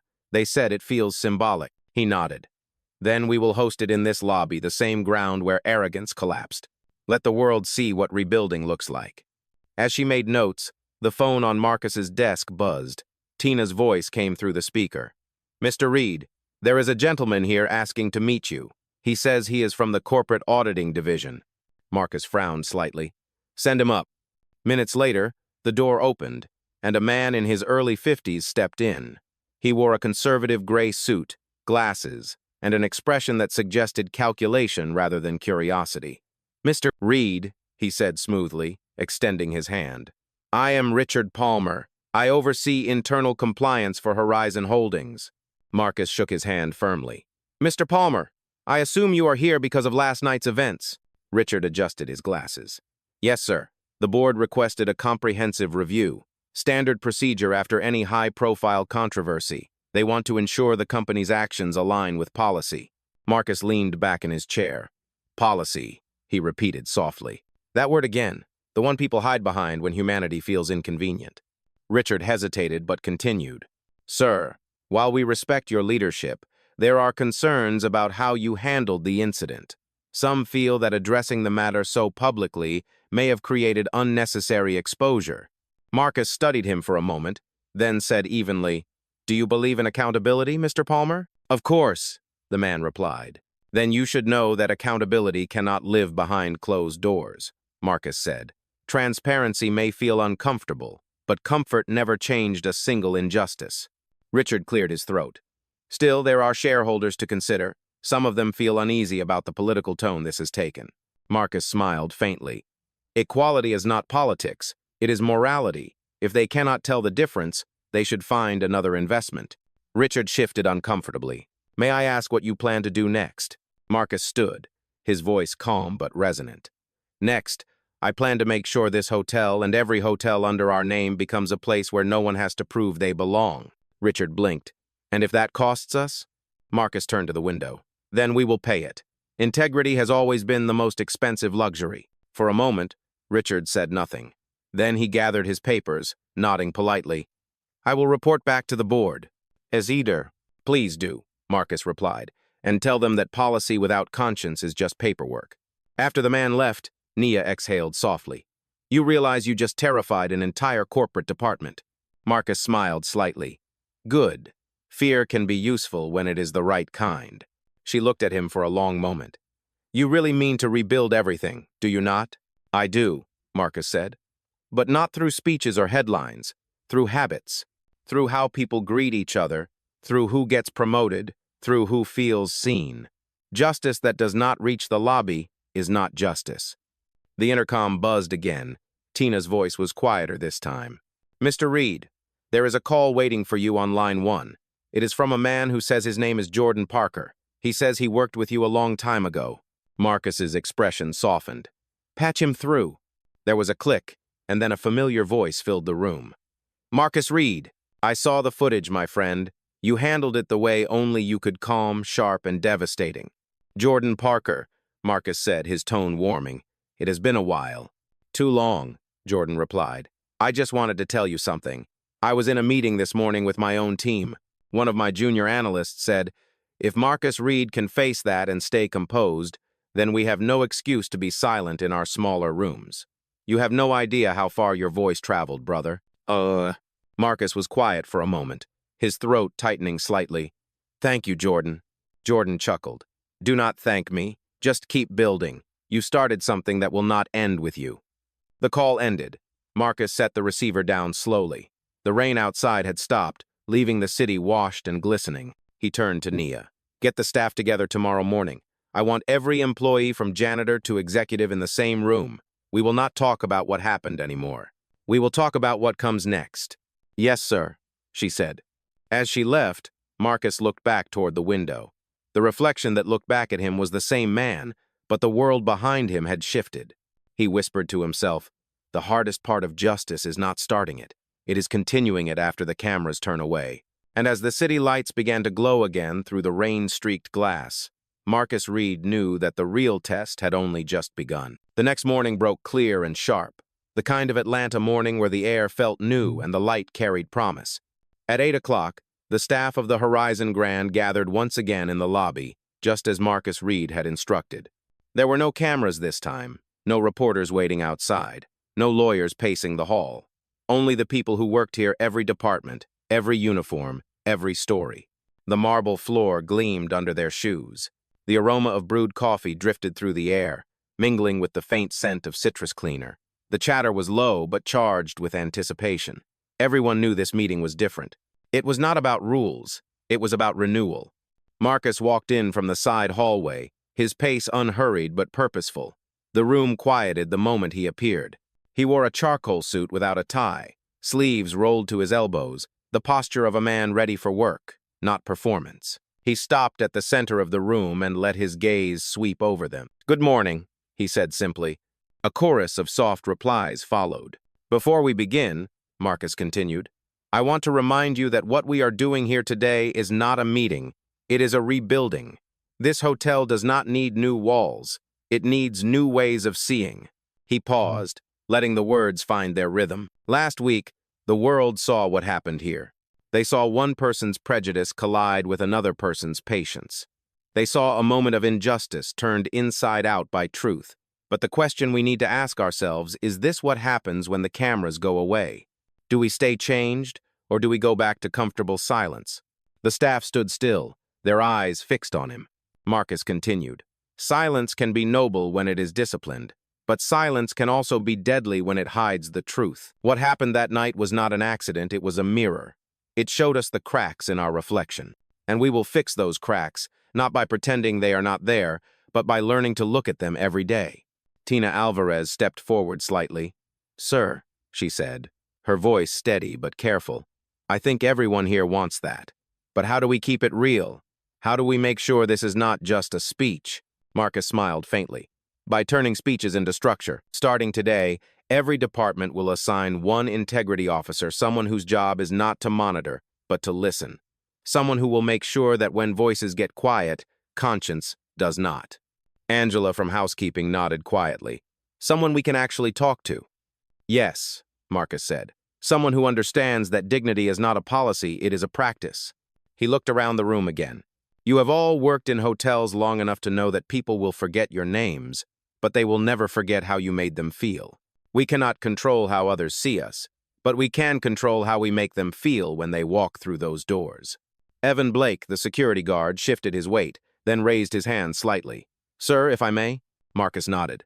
"Go ahead." "I have been replaying that night over and over," Evan said. "And I keep thinking, what if I had stepped in sooner? What if I had said something instead of waiting for someone to tell me what to do? I froze because I was afraid of doing the wrong thing." Marcus studied him for a long moment. "Fear is natural," he said, "but fear cannot be your supervisor. Doing nothing is also a choice, Evan. But the good news is, you learned from it. That means you will not freeze again." Evan nodded slowly, eyes lowered but thoughtful. Angela raised her hand next. "Mr. Reed, when you bought this hotel, did you know it would come to this?" Marcus's voice softened. "No. I bought this hotel because I believed in what hospitality should mean, welcoming people, not judging them. But somewhere along the way, the industry forgot that service without respect is just labor. I wanted to bring back humanity to luxury." The lobby grew silent again. Marcus looked toward the tall glass doors. "When I first started this company, I had nothing but a notebook and a belief that success meant more than numbers. I wanted to build something that could stand as proof that people who looked like me could own what once excluded us. But ownership is not just about property. It is about stewardship, protecting something bigger than yourself." He turned back to them. "So that is what we are doing now. We are protecting something bigger, a principle." Tina asked quietly. "What principle, sir?" Marcus answered without hesitation. "That no one's worth should ever be debated in the same space where they spend their money or give their labor." A low murmur of agreement moved through the crowd. Marcus took a breath, his voice deepening. "There will be mistakes again. Prejudice does not vanish overnight. It hides, it mutates, it waits for moments of weakness. But every time it tries to rise here, we will meet it with patience, precision, and proof. We will not argue with hate, we will outperform it." The words settled like stone. Then Marcus's phone buzzed in his pocket. He ignored it. This moment was not for the world outside. It was for the people who would decide what kind of hotel this would become when the headlines faded. He looked around at them one last time. From this day forward, the Horizon Grand is not just a place to sleep. It is a place to wake up. For every guest, every worker, every person who ever thought they did not belong. We will not always get it right, but we will always make it right. For a few seconds, no one moved. Then Angela began to clap. Tina joined. Then Evan. Within moments, the applause filled the lobby, rising through the chandeliers, echoing off the marble, alive with something that felt like hope. Marcus did not raise his hand for quiet. He let it continue, let it swell, because this was not applause for him, it was applause for who they were becoming. When the sound finally softened, Marcus spoke once more. "Now let us go back to work. Let us earn our reflection." As people dispersed, Marcus stood for a moment beneath the glow of the morning light. The same lobby that had once been the scene of humiliation now felt like a cathedral for dignity. And as he turned toward the staircase, he whispered to himself, "This is how redemption sounds, not loud, but lasting." By the time afternoon arrived, the Horizon Grand was no longer a hotel recovering from scandal. It had become a symbol, a living story moving quietly through the veins of the city. The news cycle still spun outside, but inside those glass doors, something deeper was happening. Conversations were different. Smiles were real. The tone of the place had changed. Marcus Reed stood in the upper-level balcony that overlooked the lobby. Below him, guests moved through the space, unaware that they were walking across ground that had been baptized by truth. The chandeliers still glittered, but now they felt less like trophies and more like guardians of a promise. He watched as Tina Alvarez guided a new trainee behind the front desk. Her voice was calm, her posture confident. And for the first time, Marcus saw leadership in her, the quiet kind that did not need a title. Nearby, Angela from housekeeping was talking with a group of younger employees, their laughter light and unguarded. Even Evan Blake, once rigid and defensive, was leaning against the wall, chatting easily with a guest. Marcus smiled faintly. Progress did not arrive with applause. It arrived with small, consistent choices like this. Then, his phone buzzed. He glanced at the screen. It was an incoming call from an unfamiliar number. He answered. "This is Marcus Reed," a man's voice replied, low and measured. "Mr. Reed, this is Daniel Harper from the Department of Labor and Workplace Ethics. We have been reviewing last week's incident at the Horizon Grand as part of a national inquiry into discrimination in hospitality. I wanted to commend how you handled it. Marcus's brow furrowed slightly. Commendation from a government office is not something I expected. Daniel chuckled softly. Neither did we. But your actions have started a conversation we cannot ignore. Several major hotel chains are now reviewing their own policies because of what you did. Marcus turned to look at the lobby again, the sound of distant laughter rising to meet him. Then maybe it was not just a night at a hotel, he said.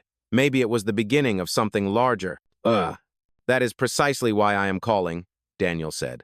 We would like to invite you to join a roundtable with other executives in Washington next month. The goal is to create a nationwide code of conduct, something that makes diversity training more than a checkbox. Marcus was silent for a moment, then said, "Send me the details. I will be there." When he hung up, he stood motionless, watching the rhythm of the hotel below. Change had always been his goal, but now it had momentum. He turned as Nia Cole approached from the stairway, tablet in hand. "Sir," she said, "I just received the numbers for this week's bookings. We are at 98% capacity. And do you know what is more impressive?" Marcus smiled. "Tell me." 80% of new reservations are from returning guests, she said. People are not staying here because of the headlines. They are staying because of the humanity. Marcus's expression softened. That is the best metric we have ever had. Nia nodded.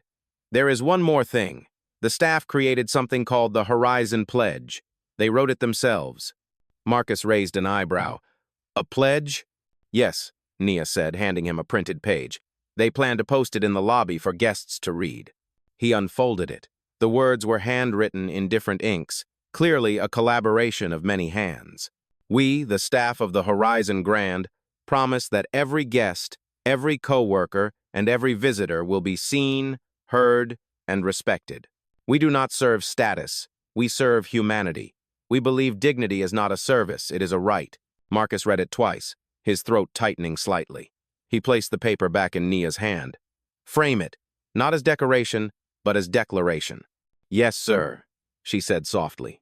They stood in silence for a moment, listening to the sounds of the lobby, the soft click of heels, the low murmur of conversation, the distant whir of an espresso machine. Ordinary sounds, but now they felt extraordinary because they existed in harmony. Marcus said quietly, "Do you know what the real power of that night was, Nia?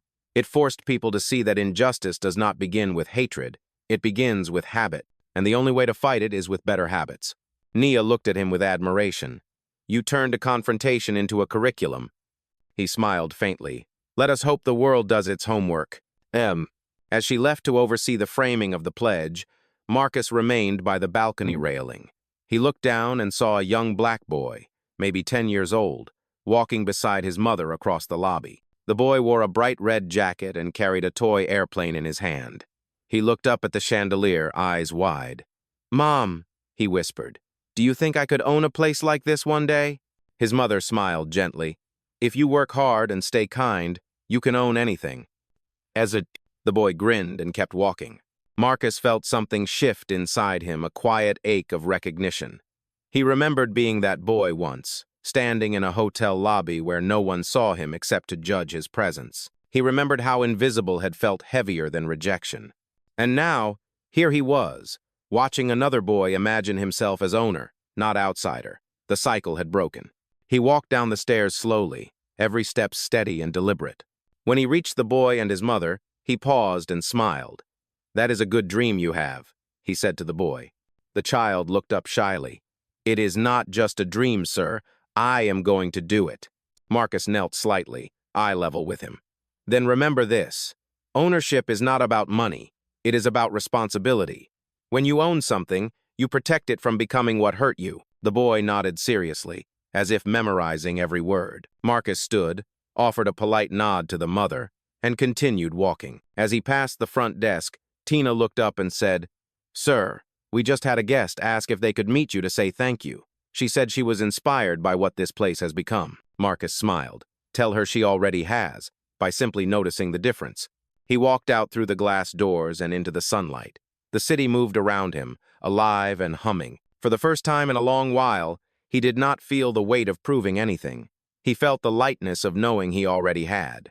Behind him, the gold letters of the Horizon Grand shimmered against the blue sky, no longer just a name, but a message. And as Marcus stepped into the flow of the city, he whispered to himself, "This is what justice looks like when it learns how to smile." The day stretched into late afternoon, and the city outside the Horizon Grand glowed under the warmth of the Georgia Sunday. Atlanta pulsed with its usual rhythm, but inside the hotel, everything felt slower, more deliberate. The building that once echoed with tension now radiated calm confidence, like a place that finally understood itself. Marcus Reed walked through the lobby quietly, greeting employees by name. Every exchange was genuine, unhurried, a nod here, a smile there, a small word of acknowledgement that meant more than policy ever could. He paused by the grand piano where a young musician played soft jazz, the same tune that had once filled this space the night of the confrontation. The melody no longer felt hollow, it felt redemptive. Tina Alvarez stood at the front desk, arranging new brochures. When she saw Marcus, she straightened instinctively, but he waved her at ease. "How is the day looking?" he asked. "Smooth, sir," she said. "The staff rotation system you suggested is already helping. People from different departments are shadowing each other. Angela is training new front desk recruits, and Evan's leading a session on guest relations tomorrow." Marcus smiled faintly. That is how culture builds itself when people teach each other, not just follow orders. Tina hesitated, then said, "Sir, may I tell you something?" "Of course." I overheard two guests talking earlier," she said. "They said they had booked another hotel but switched to ours after watching the footage. They said they wanted to stay somewhere with soul." Marcus's smile deepened. That is the best compliment any building can receive. He looked around the lobby. The light filtered through the tall glass windows, throwing golden shapes across the marble floor. The chandelier above shimmered not in arrogance but in grace. The staff moved like an orchestra, each person in rhythm, each gesture meaningful. He turned back to Tina. "You know, when I was your age, I worked in a place where no one remembered my name. I promised myself that if I ever built something of my own, no one who worked for me would ever feel invisible." She nodded softly. "I think you kept that promise." Marcus's voice lowered, almost a whisper. "I am still keeping it." "Oh." Before she could reply, Nia Cole entered the lobby, phone in hand, her expression serious but focused. She approached Marcus quickly. "Sir," she said, "we have a development. Karen Whitmore just released a public statement." Marcus's eyes narrowed slightly. "What does she have to say this time?" "She recorded a video," Nia said. "She apologized publicly, said she watched the footage again and realized how wrong she was. It is all over social media. People are calling it one of the most honest apologies they have ever seen." Marcus was silent for a long moment. "Play it," he said. Nia tapped her phone. The video began to play softly. Karen sat in a dimly lit room, her voice calm but trembling. "When I looked at myself in that footage," she said, "I did not see a manager. I saw a mirror of every system that ever made someone feel small. I was wrong. I thought I was protecting the brand, but I was protecting my bias. To Mr. Reed and to everyone who has ever been treated as less than, I am sorry." The video ended. Nia lowered the phone. The lobby was quiet, as if the air itself had paused to absorb the moment. Marcus finally said, "That takes more strength than most people think. Accountability without an audience, that is easy. Accountability in front of the world, that is courage." "Should we respond publicly?" Nia asked. Marcus shook his head. "No. Some truths need space to breathe. Let her apology stand on its own." Nia nodded. "Understood." As she walked away to handle calls, Marcus stood still, his thoughts moving inward. He had expected resistance, maybe even resentment, but not this. It reminded him that even the people who fail us are still capable of learning. Redemption was never loud. It was quiet and deeply human. Angela approached from the hallway, holding a stack of freshly printed pages. "Mr. Reed," she said, "I brought the copies of the Horizon Pledge. We are posting them on every floor tonight." He took one, reading it again, the promise written in different handwritings, full of sincerity. "Good work, Angela. Make sure it goes not only in guest areas, but also in the staff break rooms. Every person who wears this uniform should see it before they start their shift." "Yes, sir," she said proudly. As she turned to leave, Marcus said softly, "Angela, I am proud of you." She stopped, eyes glistening slightly. "Thank you, sir. I never thought I would hear that from anyone in management." Marcus smiled. Then we are already fixing more than policy. When she left, he walked toward the large windows, hands in his pockets. Outside, Atlanta was alive, cars weaving through streets, sunlight bouncing off glass towers, people moving with purpose. He saw his reflection in the glass and, for the first time, it looked peaceful. Not triumphant, not defiant, just at peace. His phone buzzed again. It was a message from Denise Walker, the woman whose voice he had heard in that voicemail days earlier. It read, "My son just applied for a job at a hotel. He said he wants to be part of the change you started. Thank you for giving him courage." Marcus stared at the message for a long moment before replying, "Tell him courage is contagious, and tell him the world needs more of it." He slipped his phone away, his gaze steady on the horizon beyond the glass. A few guests passed behind him, laughing softly, dragging luggage toward the elevators. One of them, a middle-aged white man in a tailored suit, paused and said, "Mr. Reed, I saw the video. What you did took grace. You changed how people think about leadership." Marcus turned slightly and smiled. "I did not change it. I just reminded people what it should look like." The man nodded respectfully before walking away. Marcus looked back at the skyline, where the sun was beginning to sink. Its light washed the city in deep amber, turning every window into a mirror. He thought about how far this moment had come from that night of insult and disbelief. He whispered to himself, "From humiliation to harmony, that is the real turnaround." Behind him, the hotel lights began to flicker on one by one. The Horizon Grand was glowing again, not as a monument of wealth, but as a beacon of worth. Marcus straightened his posture, his reflection framed by the fading sunlight, and said quietly, "Let them come and see. Let them feel what change looks like when it walks instead of shouts." And as the jazz from the piano swelled softly behind him, Marcus Reed smiled the calm, resolute smile of a man who had not only reclaimed his dignity, but built a home for everyone else's. Evening descended over Atlanta with the kind of calm that only follows a storm that has truly changed something.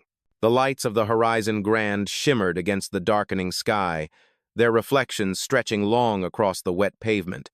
Inside, the lobby was alive but hushed, filled with the soft hum of conversation and the scent of fresh lilies placed by the front desk. Marcus Reed walked slowly through the space, observing.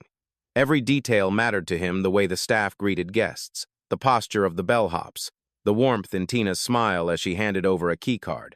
Each gesture was part of a new rhythm, one that had replaced fear with pride. The Horizon Grand had not only survived the scandal, it had transformed because of it. He stopped near the grand staircase where the Horizon Pledge now hung in a gilded frame. Guests paused to read it as they passed. Some nodded quietly, some even took photos.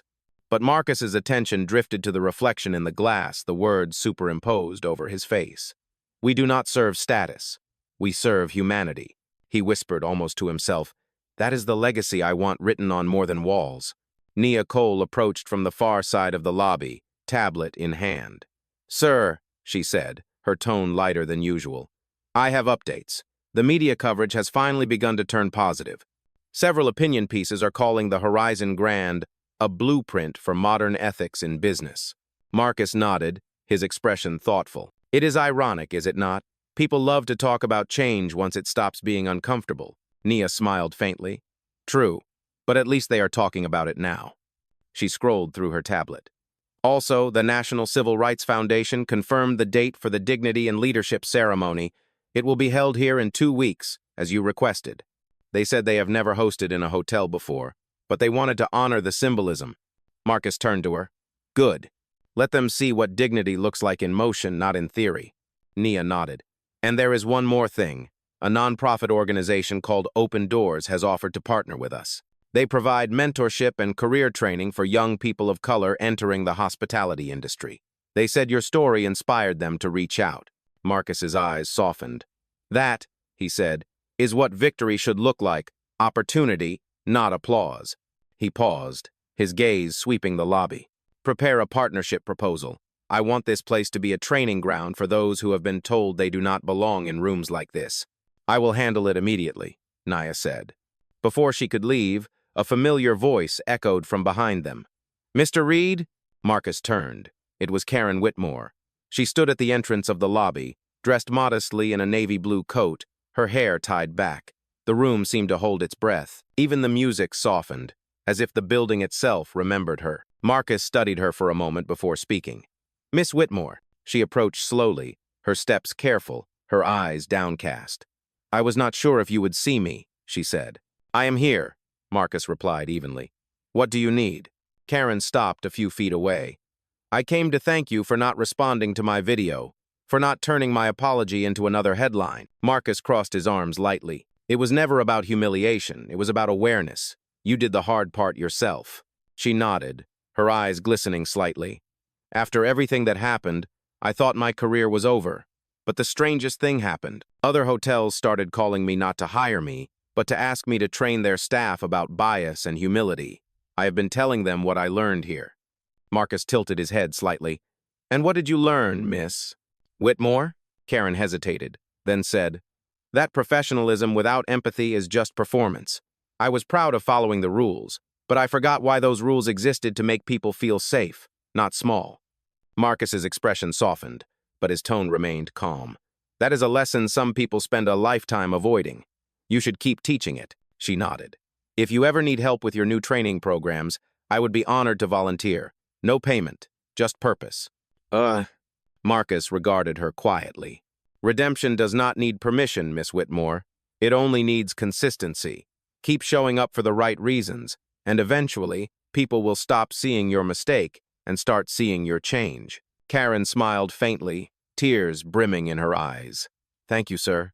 "Safe travels," Marcus said gently. As she turned to leave, Nia whispered, "That was gracious." Marcus replied softly, "So was her courage to return." He looked back toward the staff, who had pretended not to watch but had clearly heard every word. "That," he said quietly, "is what accountability looks like in real life." Later that night, the rain returned. Thin streams of water slid down the glass windows, catching the light from the chandeliers. Marcus stood in his office, overlooking the city. The skyline glowed like a heartbeat, steady, unbroken. He thought of all the names attached to this story now. Tina, Angela, Evan, Nia, Karen. Every one of them had grown, evolved, and carried a piece of the new Horizon Grand within them. He poured himself a glass of water, not wine. Tonight was for clarity, not celebration. He walked to his desk and picked up the framed photo of his parents, the one he always kept near the lamp. His father's words echoed in his mind once again. "Raise your value until silence speaks for you." Marcus looked around the quiet room and realized that his father had been right all along. His silence had not been surrender. It had been power refined by patience. A soft knock interrupted his thoughts. It was Tina. "Sir," she said, "we are closing the bar early tonight. Do you want me to make sure the lights stay on in the lobby?" Marcus smiled. "Yes, leave them on. Let the world see that we do not close when truth arrives." She nodded. "Good night, Mr. Reed." "Good night, Tina." When she left, Marcus walked to the window one last time. The rain shimmered under the city lights, and the gold letters of the Horizon Grand gleamed brighter than ever. He placed his hand against the glass and whispered, "The storm built the view." Outside, thunder rolled softly in the distance, not as threat but as reminder. The world would always test those who stood for justice. But inside that glass tower, beneath the glow of restored dignity, Marcus Reed had already answered the test with patience, precision, and proof. And as he turned off the lights and left the room, the reflection that remained in the window was not just of a CEO, it was of a man who had turned discrimination into dialogue and confrontation into culture. Morning returned like a quiet promise. The storm had passed, and the air outside the Horizon Grand was crisp, washed clean by the night's rain. The hotel shimmered under the soft dawn light, every window catching a reflection of the awakening city. Inside, the lobby smelled of fresh coffee and lavender polish. Staff members moved with an ease that had not existed weeks ago. The building felt alive again this time, not with noise, but with purpose. Marcus Reed arrived early, as he always did. His steps were steady, his posture unhurried. He passed the framed Horizon Pledge and paused for a moment. Guests still stopped to read it, but now he noticed something different. The employees no longer glanced at it out of obligation. They smiled at it like a shared secret, a quiet badge of honor. He made his way to the restaurant where the staff breakfast was being set up. Angela and her team were arranging tables with precision. Evan carried trays of pastries, joking with the kitchen crew. Tina stood near the coffee machine, clipboard in hand, giving instructions to a new trainee. It was a small, ordinary scene, but to Marcus, it was everything. "Tina," he called softly. She turned, smiling. "Good morning, sir." Morning," he said. "You know what I like about today?" She tilted her head. "What is that?" "No one is walking on eggshells anymore," Marcus replied. "People are just being." Tina nodded. "It feels different, like we finally trust each other." "That is the foundation of any real business," he said. "Not contracts, not titles, trust." Nia entered just then, holding her tablet. "Sir, the Open Doors partnership is confirmed. The first mentorship group starts next month. They want to name the program after you." Marcus shook his head with a small smile. "Name it after the idea, not the man. Call it the Horizon Path. Let it belong to everyone who walks it." "Understood," Nia said. Angela came over, wiping her hands on her apron. "Mr. Reed, breakfast is ready. Would you like to join us?" Marcus hesitated. "Is that an invitation or an order?" Angela grinned. "A little of both." He laughed softly. "Then I suppose I have no choice." They sat together, executives, clerks, cleaners, security, chefs, no hierarchy, no walls. The sound of laughter and plates clinking filled the air. It was simple, human, perfect. Marcus raised his glass of orange juice. "To the horizon," he said. "Not the building, not the brand, the people who turned it into something that matters." The staff lifted their glasses with him. "To the horizon," they echoed. As they drank, sunlight broke fully through the tall windows, painting the lobby in gold. For the first time, the Horizon Grand did not just shine, it glowed from within. Marcus looked around the table, his voice soft but certain. "We built more than a hotel," he said. "We built a promise." Later that afternoon, the hum of activity at the Horizon Grand slowed into a peaceful rhythm. The lunch crowd had gone, and sunlight spilled lazily across the marble floors, pooling near the entrance like liquid gold. The air was warm, gentle, alive. Marcus Reed walked through the lobby, his steps unhurried. Everywhere he looked, there were signs of progress that no press release could capture. Angela helping a new recruit adjust her uniform, Evan laughing with the valet team, and Tina walking a nervous trainee through her first guest check-in. It was the quiet triumph of culture reshaped, of humanity restored. He stopped near the grand staircase where the framed Horizon Pledge hung.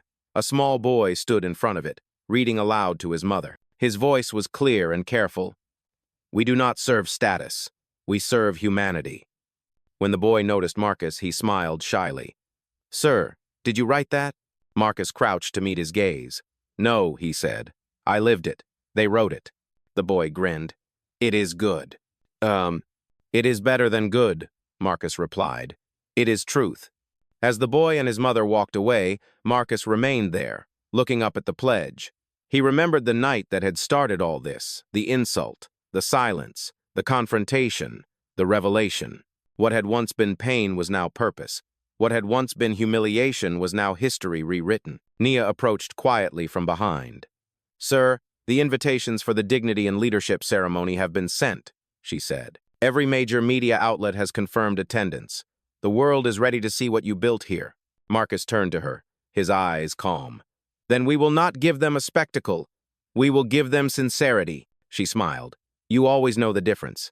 Marcus looked around the lobby one last time, the light, the people, the harmony. Everything was as it should be. "Do you know what I realized, Nia?" he said. "What is that?" "That justice is not about changing the world overnight," Marcus said. "It is about changing one building at a time, one person at a time, until the world has no choice but to follow." Nia nodded slowly. "And it all started here." Marcus looked toward the doors, the sunlight gleaming beyond the glass. "Yes," he said softly. "Here and forward." Evening arrived with the glow of quiet anticipation. The Horizon Grand shimmered like a jewel under the Atlanta skyline, its golden lights visible from blocks away. Inside, the lobby had been transformed for the upcoming Dignity in Leadership ceremony. Rows of white chairs lined the marble floor, soft jazz floated through the air, and the framed Horizon Pledge stood at the center like a sacred symbol. Marcus Reed stood at the balcony above, looking down. The scene below was elegant but not extravagant, exactly how he wanted it. Every choice, From the simple white flowers to the warm lighting, reflected purpose, not performance. He did not want spectacle. He wanted sincerity. Tina walked up the stairs to meet him, holding a folder. "Everything is ready, sir," she said. "The staff is in position, guests are arriving, and the media teams are setting up outside. The first speech is yours." Marcus looked out across the lobby, where employees and community members mingled together with quiet pride. "It does not feel like a ceremony," he said. "It feels like a homecoming." Tina smiled. "For everyone," he nodded. "That is how it should be." Nia joined them, her tone gentle. "Are you ready, sir?" Marcus exhaled slowly, then smiled. "I was born ready for this moment, but not for the applause, for the reminder." As the music softened and the lights dimmed slightly, he straightened his suit and placed a hand on the balcony railing. Below him, the room fell silent. Every face turned upward, waiting. He spoke softly but with weight. "We are gathered not to celebrate a man, but a message that dignity is not granted by status. It is earned by how we treat each other." And in that moment, silence itself became respect. The applause that followed was soft at first, then grew not loud, but warm, rising like a wave that carried gratitude instead of noise. Marcus Reed stood still, letting the sound move through him. For the first time in his long career, he did not feel like a man proving anything. He felt like a man witnessing something fulfilled. He continued, his voice steady, every word deliberate. "This hotel once stood for exclusivity. Tonight, it stands for inclusion. It once measured success by wealth. Now, it measures it by worth.